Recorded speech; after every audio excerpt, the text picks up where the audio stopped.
بسم اللہ الرحمن الرحیم۔ تمام تعریفیں اس پروردگار کے لیے جو بخشش کے لحاظ سے قریب ترین اور اپنی طاقت کے لحاظ سے بلند ترین ہے، اور درود و سلام محمد و آل محمد پر، جن کے وسیلے سے صدقے میں یہ کائنات کا نظام جاری و ساری ہے۔ میں آپ کا میزبان سید ظہیر نقوی پروگرام لو چلا قافلہ سے قائم ٹی وی کراچی اسٹوڈیوز سے حاضر ہوں۔ ہماری گفتگو کا موضوع اہل حرم اور بعد از کربلا چل رہا ہے۔ اسی سلسلے میں ہماری نشست آج بھی ہو رہی ہے۔ ہمارے ساتھ موجود ہیں قبلہ سید احسن رضا نقوی صاحب۔ آج ہم ان سے گفتگو کریں گے واقعات جو ہم پچھلی دفعہ ہم ذکر کر چکے کوفے کے واقعات پہ۔ اب ہم آگے اس سے آگے کے واقعات پہ مولانا سے اس پہ گفتگو کریں گے۔ مولانا صاحب السلام علیکم۔ وعلیکم السلام ورحمۃ اللہ۔ مولانا صاحب، لاسٹ جب ہم نے پچھلی دفعہ گفتگو کی تھی تو ہم کوفے کے حالات تک پہنچے تھے، اور کوفے کے حالات جس طرح اہل حرم پہ گزرے ان پہ ہم نے گفتگو کی تھی۔ اب ہم ایک منزل آگے چلتے ہیں کہ جب شام میں قافلہ کوفے سے شام کی طرف روانہ ہوا، اور جو وہاں پہ دربار میں واقعات مختلف ہوئے اور ان کی جو قید و بند کی جو صعوبتیں انہوں نے جھیلی اس پہ، اس کے بارے میں آپ ذرا کچھ گفتگو فرمائیں اس پہ کہ کیا حالات رہے اور کب وہ پہنچے اور کیا ان کا سارا سلسلہ وہاں پہ رہا ہے۔ بالکل، بسم اللہ الرحمن الرحیم۔ واقعہ کربلا کے بعد آخری جو ہماری نشست تھی اس میں ہم اپنے ناظرین کی خدمت میں، سامعین کی خدمت میں بیان کر رہے تھے کہ کوفے میں جب ان کا ورود ہوا، اہل بیت علیہ السلام کا، اہل حرم کا کوفے میں ورود ہوا، تو اس کے بعد وہاں چند دن انہوں نے قیام کیا اور امام سجاد آئے، اور آنے کے بعد تدفین شہداء کی۔ اس کے بعد جب ابن زیاد کی طرف سے یہ حکم نامہ صادر ہوا کہ یزید کی طرف سے حکم آیا ہے کہ اہل حرم کو شام کی طرف بھیجا جائے، ٹھیک ہے، تو سلسلہ یہی تھا کہ ان تمام اہل حرم کو بے کجاوہ اونٹوں پر بٹھایا گیا، اسی طرح جس طرح کربلا سے شام کی کوفے کی طرف لے جایا گیا تھا۔ جب انہیں اس حالت میں بٹھایا گیا تو سوئے شام یعنی شام کی طرف انہیں روانہ کر دیا گیا۔ جو مقاتل کی کتابیں موجود ہیں اس میں بے پناہ معلومات موجود ہیں، بے پناہ روایات موجود ہیں جو بتاتی ہیں کہ اثناء راہ کے حالات اور ان کے واقعات کیا رہے، اور مشہور جملہ بھی ہے کہ کوفے اور شام کے درمیان میں کئی قبریں موجود ہیں۔ وہ انہی بچوں کی ہیں جن کے بارے میں سب جانتے ہیں کہ جو اونٹوں سے گر رہے تھے، اونٹ اتنی تیز دوڑائے جا رہے تھے، کبھی اونٹ اس انداز میں چلائے جا رہے تھے کہ اونٹ بدک جایا کرتے تھے، بچے گر جاتے تھے، رکتے نہیں تھے، ٹھیک ہے، جو اونٹ آگے جا رہے ہیں وہ جا رہے ہیں، وہی بچے گر جاتے تھے، اور جو پیچھے اونٹ آ رہے ہوتے تو ان کے قدموں میں آ کر وہ ظلم کی انتہا تھی، ٹھیک ہے۔ جب یہ بات آگے بڑھی تو شام کی طرف لے جایا گیا۔ شام میں ورود کب ہوا ہے اس پہ بات کرتے ہیں، لیکن درمیان میں کوفے سے شام تک کے جو واقعات ہیں، ایک ایک منزل کے بارے میں واقعات موجود ہیں، ایک ایک جہاں پر یہ قافلہ رکا ہے یا اس قافلے کو روکا گیا ہے، اس کے بارے میں مختلف روایات موجود ہیں، مختلف اس کے حوالے سے معلومات موجود ہیں، مختلف اس حوالے سے چیزیں موجود ہیں کہ جو مقاتل کی کتابوں میں جا بجا موجود ہیں، ٹھیک ہے۔ اور کیا موجود ہیں کہ کس منزل پر رکے، کیا واقعات رونما ہوئے، چونکہ یہ ہمارا موضوع نہیں ہے، میں صرف ناظرین کی خدمت میں بیان کر رہا ہوں کہ مقاتل کی کتابیں اگر آپ اٹھا کے دیکھیں گے تو ان میں بے پناہ معلومات مل جائیں گی۔ عیسائی راہب والا واقعہ اور شیریں والا جو واقعہ، یہ سارے کے سارے واقعات آپ کو تاریخی کتابوں میں مل جائیں گے۔ اب اہل حرم کا داخلہ شام میں کب ہوا، اس بارے میں اکثر مقاتل لکھنے والے مقتل نگار یہ کہتے ہیں کہ یکم صفر کو اہل حرم کا قافلہ شام میں داخل ہوا۔ اگرچہ کہ شام میں یکم صفر کو داخل ہوا، لیکن پہنچ گیا تھا یہی 27 یا 28 محرم کو۔ یہ جملہ نوٹ ٹیکنگ ہے کہ 28 محرم کو جب یہ قافلہ پہنچ گیا تھا شام میں، تو پھر دمشق کے اندر داخل کب ہوا، تو کہتے ہیں پہلی صفر کو، تو پھر 2 دن کیا کیا۔ یہ بڑا سخت جملہ ہے مصائب کا، اور چونکہ میرے حصے میں یہ موضوعات ایسے ہیں کہ جن میں مصائب کے جملے زیادہ ہیں، تو 2 دن تک انہیں باہر ہی قصر دارالامارہ کے باہر ہی بٹھایا گیا کہ وہاں سے بالکل جی۔ اور کیا کروایا گیا؟ یعنی کہ شہر ابھی تیار ہو رہا ہے اور شہر کے جو واقعات ہیں اور جو وہاں اندر محل سجایا جا رہا ہے، شہر سجایا جا رہا ہے. اچھا آئینہ بندی کی جا رہی ہے، ٹھیک ہے. اچھا اس میں بھی اختلاف ہے کہ آئینے باقاعدہ شیشے لگائے گئے تھے تاکہ وہاں کے لوگوں کو یہ نظر آئے اہل حرم، اس میں بھی اختلاف ہے. بہرحال تو بہت سی چیزیں ہیں کہ جو شہر میں وقوع پذیر ہو رہی تھیں، اس کے بعد داخل ہونے دیا گیا، کیونکہ جو اصل شام میں داخلہ ہے یا دربار یزید میں داخلہ ہے وہی یکم صفر کو، ٹھیک ہے. اور پھر وہ واقعات ہند کی طرف جس کی طرف اشارہ کریں گے ہم آگے چل کے. تو اب جب یہ قافلہ شام میں دمشق میں داخل ہوا ہے تو داخل ہونے کے بعد جو مشکل گھڑیاں ہیں وہ وہی جس کی طرف امام سجاد نے اشارہ بھی کیا تھا کہ سب سے زیادہ مشکل کہاں پہ آئی؟ شام. نہ عاشور، ٹھیک ہے روز عاشور بڑے مصائب تھے، ٹھیک ہے شام غریبہ بڑی مصیبت کی رات تھی، ٹھیک ہے کوفے میں بھی بڑے مصائب آئے، لیکن نہیں، امام سجاد بیان ہی یہ کر رہے ہیں کہ اصل جو مصائب آئے وہ شام میں آئے. کیوں شام میں آئے؟ کیونکہ ظاہر ہے جس کے ہاتھ پہ پتھر تھے وہ پتھر مار رہا تھا، جس کے پاس کچھ نہیں تھا وہ زبان سے برا بلا کہہ رہا تھا، عورتیں جو ہے وہ اوپر سے پانی پھینک رہی تھی گرم، اور نہ جانے کیا کیا. اچھا یہ بھی چل جائے گا، اگرچہ یہ نہیں چلے گا لیکن پھر بھی ہم نے تسلیم کر لیا کہ چلیں یہ واقعات ہیں قابل قبول ہیں.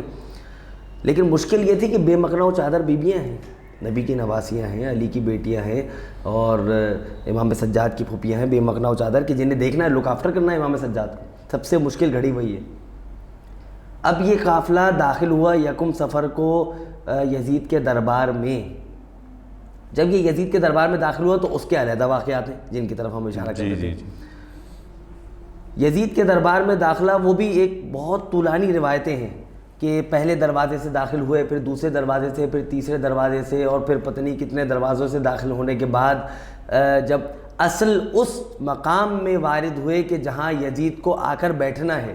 ابھی یزید بیٹھا نہیں ہے، یزید کو آ کے بیٹھنا ہے، وہ اپنے حمام میں ہے اور وہاں سے آئے گا یہ سارے معاملات. جب حرم میں داخل ہوئے تو داخل ہونے کے بعد یزید نے سر حسین کو، ایک شخص آیا اور آنے کے بعد کہا کہ مختلف واقعات ہیں، میں درمیان سے 1 2 3 واقعات پیش کر دیتا ہوں روایتیں.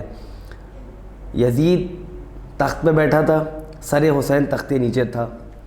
ایک شخص آیا، آنے کے بعد کہتا ہے کہ مجھے امام حسین سے قصاص لینا ہے، بدلہ لینا ہے.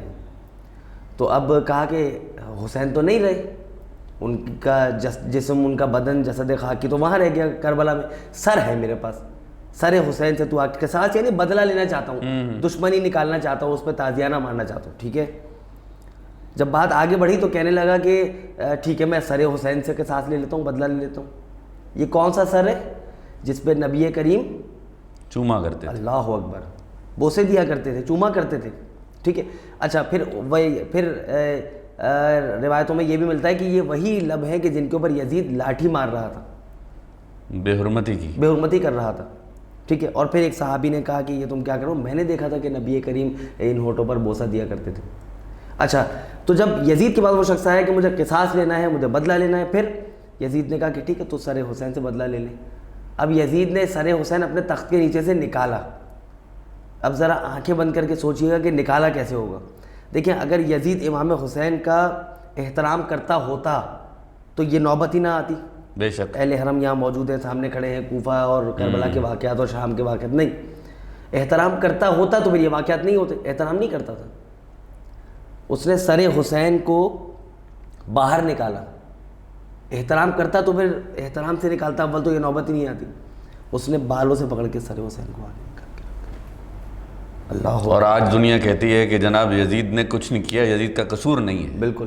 آج دنیا اسے بچانے کے لیے کوشش کر رہی ہے. دیکھیں اس پہ تو چلیں کوئی دو رائے ہے ہی نہیں، اور تمام مکاتب فکر صرف چند شرارتی افراد جو ہے وہ اسے بچانے کی کوشش کرتے ہیں، اور اس کے پیچھے بھی سیاسی مقاصد ہے. لیکن چونکہ ہمارا موضوع نہیں ہے، ہم واپس اسی روایت کی طرف آگے چلتے جلد از جلد. تو جب اس نے نکال کے سامنے سر حسین کو رکھا تو اس شخص نے کہا کہ اب مجھے قصاص لینا ہے، بدلہ لینا ہے. جناب زینب کبریٰ نے سید سجاد سے کہا بیٹا سجاد، کیا حسین کے کٹے ہوئے سر سے بھی ابھی کوئی آ کے بدلہ لے گا؟ کہ نہیں پھوپھی اماں بھی میں ہوں، بابا کا وارث میں ہوں، تو قصاص بھی میں ہی ادا کروں گا. کہ ٹھیک ہے. آگے بڑھے اور رکوع کی حالت پہ کھڑے ہوئے. جب کھڑے ہوئے تو اس شخص سے کہا کہ تو تازیانہ مان لے. سر پہ تو نہیں مار, میری پشت پہ مار دے. اب اس نے تازیانہ اٹھایا, اٹھانے کے بعد کبھی آگے جاتا ہے امام سجاد کے, کبھی پیچھے آتا ہے, کبھی دائیں جاتا ہے, کبھی بائیں جاتا ہے, چاروں طرف طواف کرنے لگا, دیکھنے لگا کہاں تازیانہ مار. یزید چلا کے کھڑا ہوا, کہا تجھے تازیانہ مارنا, تازیانہ مار, تو کیا طواف کر رہا ہے زین العابدین کا, علی بن حسین کا. تو وہ تازیانہ زمین پہ پھینکنے کے بعد کہتا ہے, کہا ہے یزید شرم کر, حیا کر, اس بیمار امام کی پشت پر کوئی ایسی جگہ باقی ہے ہی نہیں کہ جہاں پہ میں تازیانہ ماروں یا جہاں پہ تازیانے کا نشان ہی نہ ہو. تو یہ واقعات ہیں دربار یزید کے جو کہ مقاتل کتابوں میں موجود ہیں, باقاعدہ موجود ہیں. نمبر 1. نمبر 2, دوسرے واقعے کی طرف اشارہ کرتے ہیں جو واقعاً بہت سخت ہے اور جس کی طرف واقعاً ہمیں توجہ بھی کرنی چاہیے. جب یہ اہل حرم کا قافلہ پہنچا ہے یزید کے دربار میں, تو پیچھے ہند, اب وہ ہند سے شادی ہوئی یزید کی, کیسے یزید ابن معاویہ کس طرح سے یزید سے بیاہ کے لے آیا, وہ ایک الگ بحث ہے, اس کی طرف نہیں جا رہے. ظاہر ہے چونکہ بات سے بات نکلے گی, ٹاپک کھلے گا تو پھر اس میں بہت ساری چیزیں آئیں گی, اس لیے میں اس تحقیقی مواد کی طرف نہیں جا رہا. تو اب جب یہ اہل حرم کا قافلہ آیا تو جناب زینب کبریٰ اور جو بیویاں ہیں وہ ایک طرف ہو گئی, اگرچہ کہ سب کھلے ہیں, ٹھیک ہے, سروں پہ چادریں موجود نہیں ہیں, لیکن پھر بھی ایک طرف ہو گئی تاکہ ڈائریکٹ فیس نہ کرنا پڑے, یا انہیں ہمیں شرابیوں کو اور زانیوں کو جو ہے وہ ہمیں براہ راست فیس نہ کرنا پڑے, دیکھ نہ سکیں. اب حالات یہ ہیں کہ یزید ہے سامنے, ٹھیک ہے, اس کے رفقا بیٹھے ہیں, پیچھے پردہ ہے, پردے کے پیچھے جو ہے وہ کسی خادمہ نے جا کے یزید کی بیوی کو بتایا, ہند کو بتایا کہ تم نہیں آؤ گی, سب دیکھنے کے لیے آ رہے ہیں باہر, باغیوں کا قافلہ آیا ہے اور وہ جنہوں نے بغاوت کی تھی وہ آئے ہیں. تو کہا ہاں ٹھیک ہے میں بھی آ جاتی ہوں. آئی ہند. اب درمیان میں پردہ ہے. اب پردہ کیسا ہے, کیا ہے, کیا نہیں ہے, اس کی تفصیلات تو نہیں پتہ, لیکن یہ ہے کہ ہند بیویوں کو دیکھ رہی تھی اور بیویاں ہند کو دیکھ رہی تھی اور پہچان سکتی تھی, ٹھیک ہے.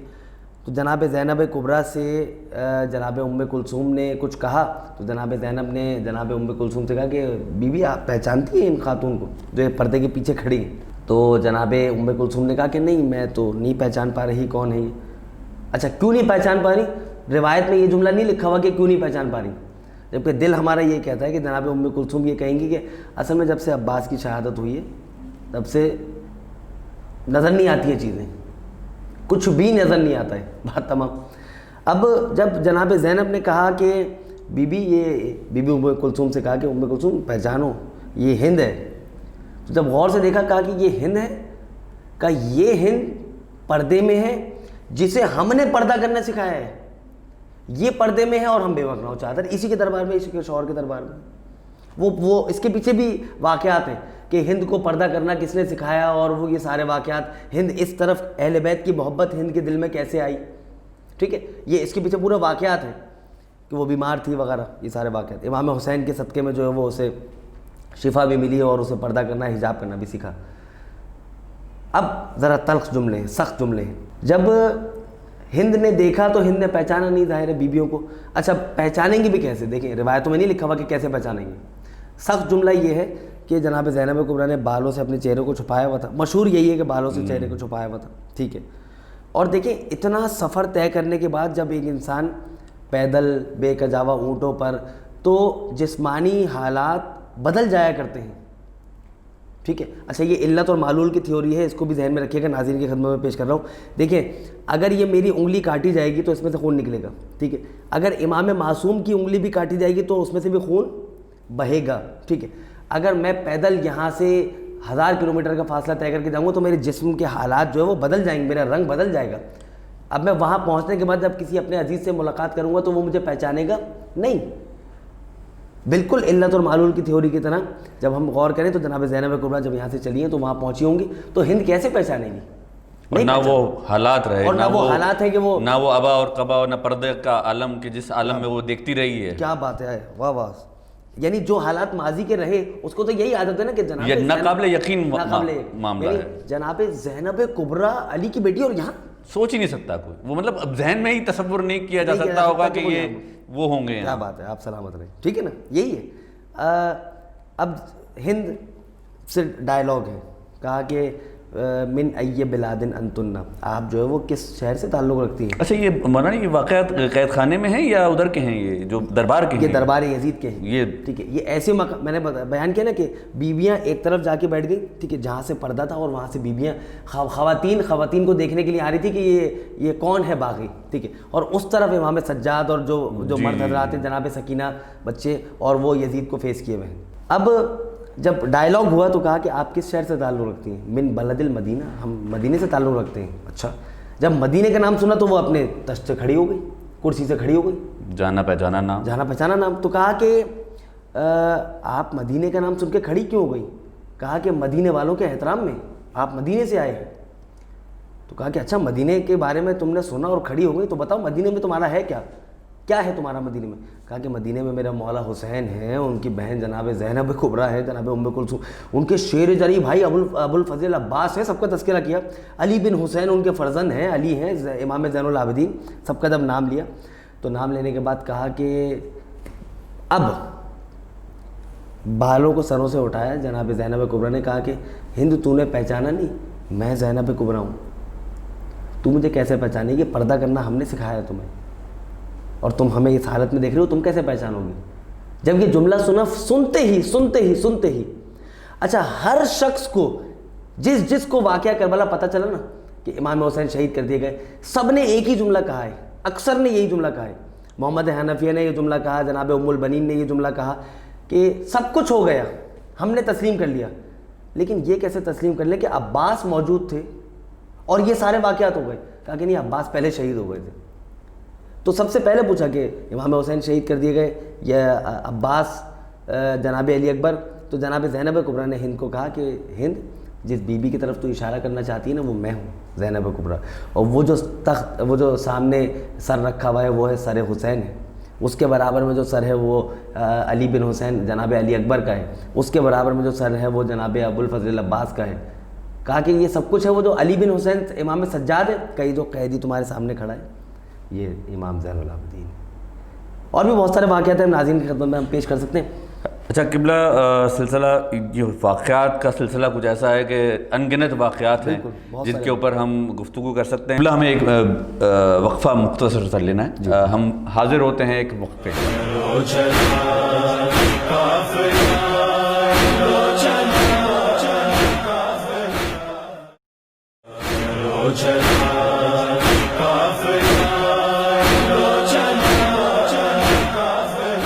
مختصر سے وقفے کے بعد ہم دوبارہ حاضر ہیں.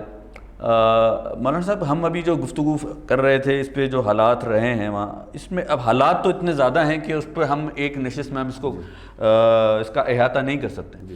اب اس میں تھوڑا سا ہمیں یہ بتائیں کہ یہ قافلہ اور یہ حرم جو ہیں وہ کتنا عرصہ وہاں پہ اس میں رہے، اور ان کی رہائی جو ہے وہ کتنے عرصے میں ممکن ہو سکی ہے، اور کیا اس کے بارے میں تاریخ کہتی ہے، کیا اس میں روایات ہیں؟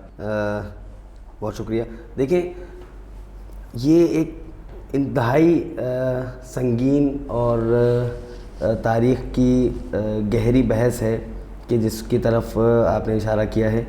یہ اتنی آسان بحث ہے نہیں جس کو سمجھا جاتا ہے، کیونکہ اگر ہم یہ دیکھیں، دو طرح کی روایتیں ہیں ہمارے پاس اور دو طرح کے واقعات ہیں، دونوں طرف کے واقعات ہیں.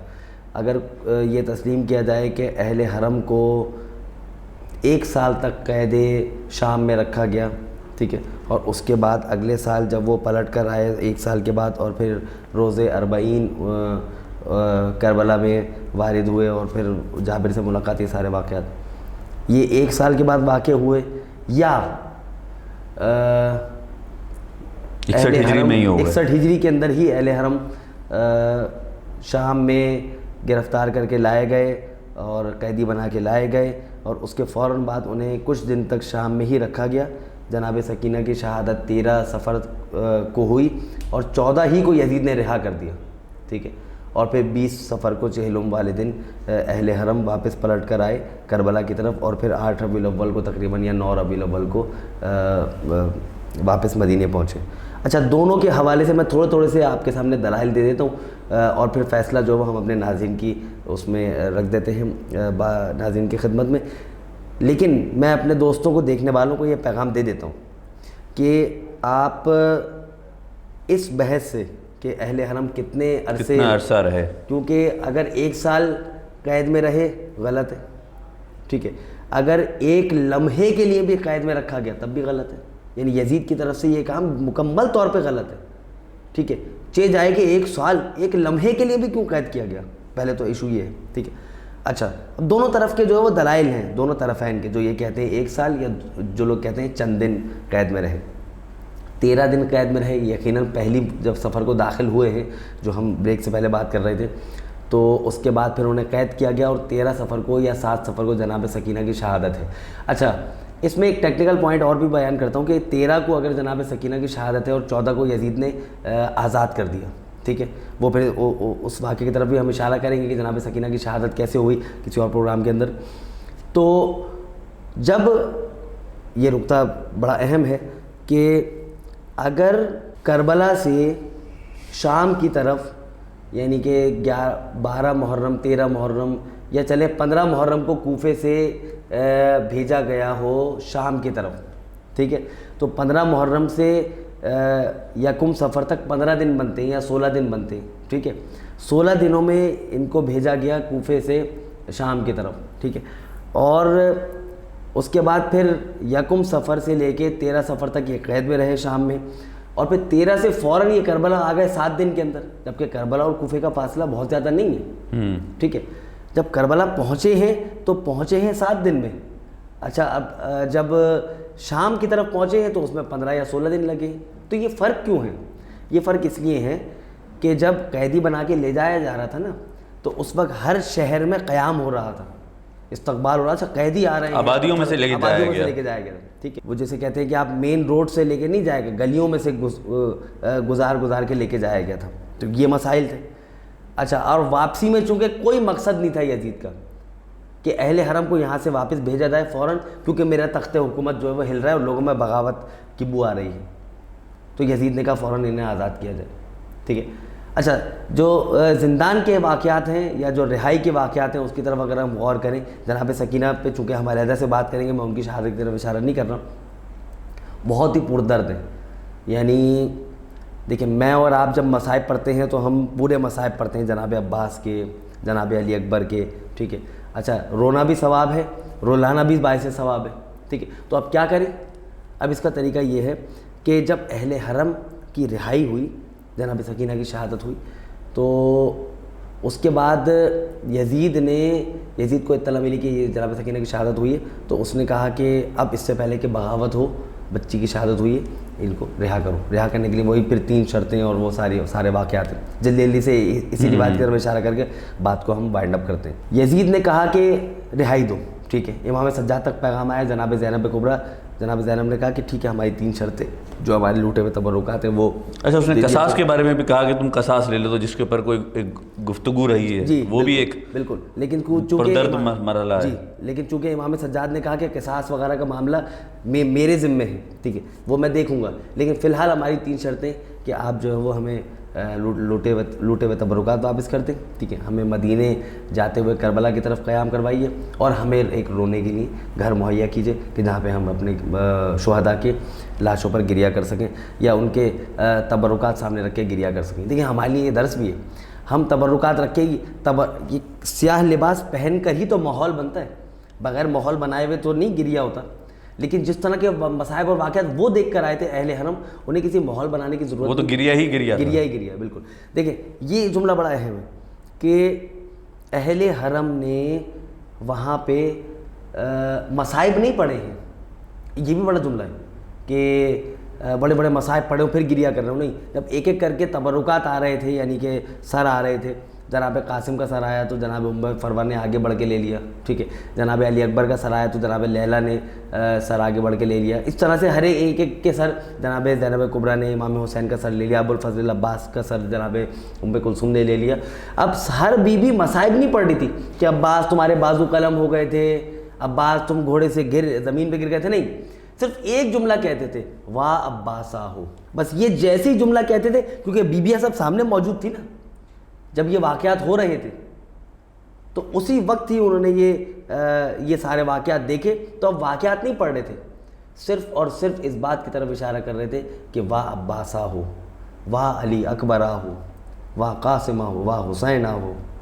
بھائی یہ مصائب کہ یہ جملے پڑھتے تھے اور پھر سب کے ذہن میں وہ مصائب آ جاتے تھے. اور یہ شام کے سے جب رہائی ہوئی ہے تو رہائی کے بعد جب تبرکات انہیں مل گئے، سب مل گئے، اب ہے رہائی. ٹھیک ہے، رہائی ہے سوئے کربلا اور پھر اس کے بعد آگے مدینہ. ساری بیویاں موجود ہیں. یہ بھی دیکھیں مصائب کی روایت ہے. امام سجاد کے پاس آئیں جناب زینب کبریٰ، کہا کہ ساری بیویاں موجود ہیں، میں نے سب کو دیکھ لیا ہے لیکن ایک بیوی نہیں ہے. کہا کہ کون؟ کہا بی بی رباب موجود نہیں ہے. رباب بنت امرؤ القیس پورا نام ہے. تو امام سجاد نے جناب زینب کبریٰ سے کہا کہ ٹھیک ہے ہم چلتے ہیں، انہیں راستے سے ہی لے لیں گے. آگے بڑھے، جب قافلہ آگے بڑھا جناب زینب نے کہا کہ عباس یہ کس طرف جا رہے ہیں ہم؟ یہ راستہ کربلا کی طرف تو نہیں جاتا، یہ تو زندان کی طرف جاتا ہے. تو سیدہ سجاد نے کہا کہ بی بی کا پھوپھی اماں ہم ام رباب کو آگے سے لے لیں گے، وہ یہیں ہیں، ہم لے لیں گے، انہیں بٹھا لیں گے. ٹھیک ہے، مجھے معلوم ہے کہ وہ کہاں گئی ہیں. جناب سیدہ سجاد جب آگے آئے اور زندان کے قریب پہنچے تو منظر تھا، وہ تھا منظر. یعنی 28 رجب کو جو منظر دیکھا ہم نے اور سنا روایتوں کے اندر کہ امام حسین جب مدینے سے چل رہے ہیں تو اپنی ماں فاطمہ زہرا کی قبر کے اوپر خود کو گرا لیا، جس طرح جو ہے وہ ماں کی گود کے لیے بچہ لپکتا نہیں ہے. اب وہی منظر ہے یہاں شام میں. جناب سید سجاد جب داخل ہوئے زندان میں تو کیا منظر دیکھتے ہیں کہ ایک چھوٹی سی قبر ہے، اس قبر کے اوپر ماں لیٹی ہوئی ہے جناب رباب، اور قبر ہے جناب سکینہ کی. اور لیٹ کے یہ جملہ کہتے ہیں کہ بیٹی سب سے زیادہ خواہش تو تمہاری ہی تھی نا کہ ہم کربلا چلیں گے، کہ ہم گھر چلیں گے. آج ہمیں رہائی مل گئی. وہاں سے پھر جناب رباب کو ساتھ لیا اور پھر قافلہ واپس سوئے مدینہ روانہ ہوا. بڑے دردناک معاملات ہیں اور اس پہ ہم جتنا گریہ کریں، گفتگو کریں، ان کا حق ادا نہیں ہو سکتا. بہرحال یہ ہمارا جو ٹاپک ہے اس پہ ہم گفتگو جاری رکھیں گے بالکل، لیکن وقت کی تنگی کے باعث ہمیں آج کی نشست یہیں پہ برخاست کرنی. بالکل. ناظرین، ہم اس موضوع کے ساتھ اب دوبارہ حاضر ہوں گے اگلے پروگرام میں. جب تک کے لیے ہمیں اجازت دیجیے. اپنا اور گرد نواح کے لوگوں کا خیال رکھیے گا. اللہ حافظ.